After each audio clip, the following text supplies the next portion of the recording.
Hi, my name's Shane Walker. I was told by multiple people to try to make this video quick and concise, but I don't know how to do that. I'm just going to talk about everything. Earlier this year, I unplugged. I kept seeing videos, photos, articles every day about racial injustice, and it was destroying my day-to-day life. So I had to make the decision for myself that I was done. I was completely unplugging from the world. A friend of mine posted himself in this tracksuit, and I was like, oh man, this is dope. I need to get my hands on a tracksuit like this. My girlfriend and I have been looking to stunt on everybody with matching tracksuits for a while too, so we were like, this is it. So I asked him, where'd you get this? And he said, oh, the Richmond Outlet Mall. And I said, man, I used to live right beside that mall. We would go there all the time. I never found a tracksuit that would fit. Me and this guy are relatively the same size, so I was so confused.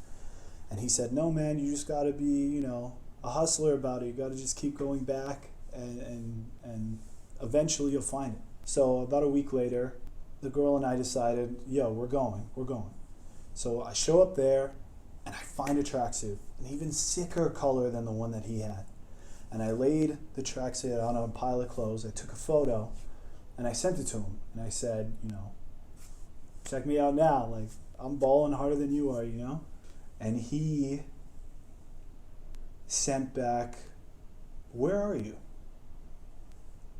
And I said, man, I'm where you told me to go. I'm at the Adidas outlet store.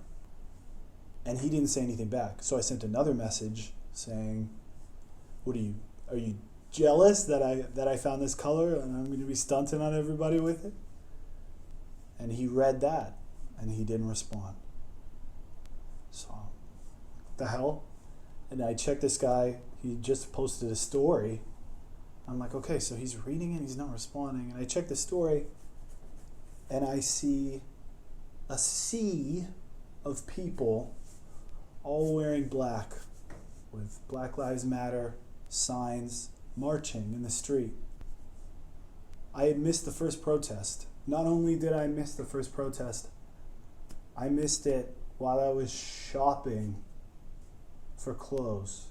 I went home, didn't even buy the tracksuit, and another friend of mine messaged me and said, hey, there's another protest going on in a couple of days. Are you coming? And I felt like I can't go. I just missed this protest. Now I'm just jumping on the bandwagon. This is the punishment I get for unplugging. This is what happens. So no, I don't get to be a part of this movement that's happening, that is bringing people together from all different walks of life. I don't get to be a part of it, because then I feel like I'm just exploiting the movement. But it was actually my girlfriend who told me, the protest isn't about you. So you have to just go. You're making it about you. Nobody cares if you were there or not there. That's all in your head. And she was right. I had went and I got to listen to these great speakers. Cameron Johnson told this wonderful story that I couldn't believe was so close to the type of experience that I had growing up. And I was like, even though my experiences are so specific and so unique to me, they're not. And if you talk about these things in a very specific way, more people will be able to relate to it than you think. And so I wrote something.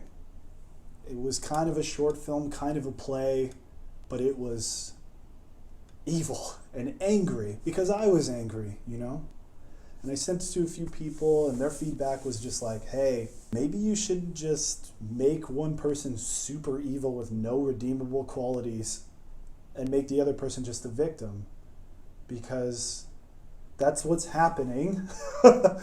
and this is a story. And if you want to tell a story, you need to figure out what you want out of the story and why you're telling it, So fast forward, I get a group of BIPOC creators together and find a black female filmmaker to direct this thing that I was making.